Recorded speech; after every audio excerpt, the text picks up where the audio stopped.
If you work in additive manufacturing, you've probably seen it firsthand. A shop floor full of impressive machines, but each one working in isolation. Each machine is its own island, producing parts, logging data in its own way, maybe exporting a file here and there, but rarely speaking fluently to its neighbours, let alone to the wider organisation. And yet, we keep hearing about digital twins, predictive analytics, and smart factories. The reality is, you can't get there without a foundation, and that foundation is connectivity. In this episode, I want to take you through the journey of turning an AM factory from islands into ecosystems. We'll talk about three big building blocks. First, the blueprint of a connected AM ecosystem. Second, the data strategies that turn raw records into real value. And third, the first hurdle, getting the machines connected in the first place. Along the way, I'll share examples from industry and highlight some of the suppliers making this possible. Let's start with the big picture. What does a connected AM ecosystem actually look like? Think of it in layers. At the bottom, you have sensing and connectivity. This is the nervous system of the factory. Machines, sensors, and gateways capturing data in real time. Without this layer, you're working blind. Next is the digital thread. This is the memory of your operations. It ties together build parameters, material batches, inspection data, and final parts into one continuous traceable record, essential for aerospace, medical, or any regulated sector. Then comes the digital twin. That's the brain. With data in context, you can simulate builds before pressing start, predict issues, and optimize processes. Supporting all this is the infrastructure, the platforms, middleware, and enterprise systems that hold it all together. And finally, you need security. Without it, the whole system is vulnerable, and in AM, process parameters and build data are intellectual property. Protecting that data is just as critical as producing the part itself. This blueprint shows us that a connected AM ecosystem is more than just machines with Wi-Fi. It's a structured, layered approach to making data useful, traceable, and actionable. Now, having a blueprint is one thing, but what do you actually do with all the data once you've connected it? Here's a practical way to think about it. Data maturity. At the lowest level, you're just capturing data. Logging temperatures, machine status, powder usage. That's useful, but limited. The next step is to contextualize it, linking that temperature log to a specific build or that powder batch to a certified part. Suddenly, you've got traceability.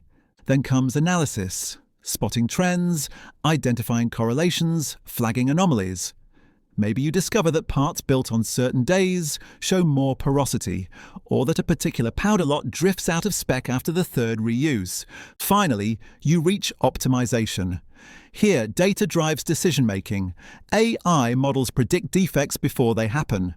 Scheduling systems allocate builds based on real-time machine availability. And digital twins allow you to fine-tune process parameters before a single laser fires. The value of data grows with each step, from compliance and certification, through improved yield, all the way to competitive advantage. And this isn't hypothetical. EOS, for example, has connected over 50 machines globally using the Co-AM platform to centralize scheduling and traceability. Baker Hughes has implemented an end-to-end workflow with Octon, using real-time monitoring and anomaly detection to bring AM into serial production. These aren't pilot projects anymore. But here's the challenge. None of this matters if your machines aren't connected, and connecting them is often the hardest part. Most AM factories have a mixed fleet, different OEM, different generations, different interfaces. Some machines offer APIs, some give you CSV log files, others give you nothing at all. The first step is an audit. List every machine, its age, what data it provides, in what format and how frequently. It sounds basic, but you can't design a connectivity strategy without it. Then you need to navigate protocols.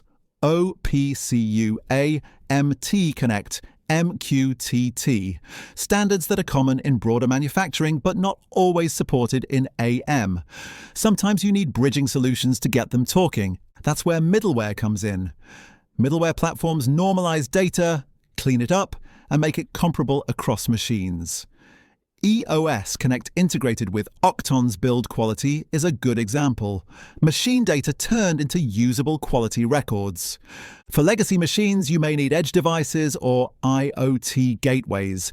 These can add external sensors, measuring power draw, chamber conditions, or acoustic signals, and stream that data upstream. It's often the most cost-effective way to bring older assets into the connected ecosystem. Of course, once you connect, you also need to think about security and governance. Encryption, role-based access, and clear data ownership rules are not optional.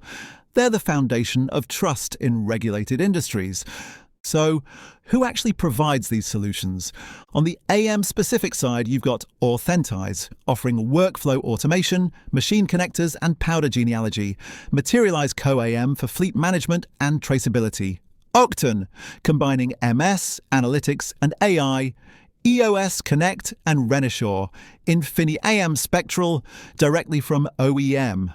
And emerging players like Additive AI, focusing on AI strategy, connectivity, and training. On the general industrial side, there are proven IoT and middleware providers like PTC, HMS Networks, Digi International, WSO2, and Tulip Interfaces. They're not AM specific, but they bring scalability and robustness. The choice comes down to your priorities. Do you need domain expertise in AM or broad industrial connectivity that you can tailor? So, to wrap up, building a connected AM factory is a journey. It starts with overcoming that first hurdle, connecting the machines. From there, you can develop data strategies, build digital twins, and ultimately transform your operations from isolated islands into integrated ecosystems. Factories that take these steps are already seeing the benefits. Shorter lead times, easier certification, predictive quality, and scalable production. If you'd like to explore the complete list of suppliers that can help make this happen, you'll find the link in the description. And if you found this episode useful, make sure to subscribe. That way, you won't miss future discussions on how connectivity, data, and AI are shaping the future of additive manufacturing. Thanks for listening.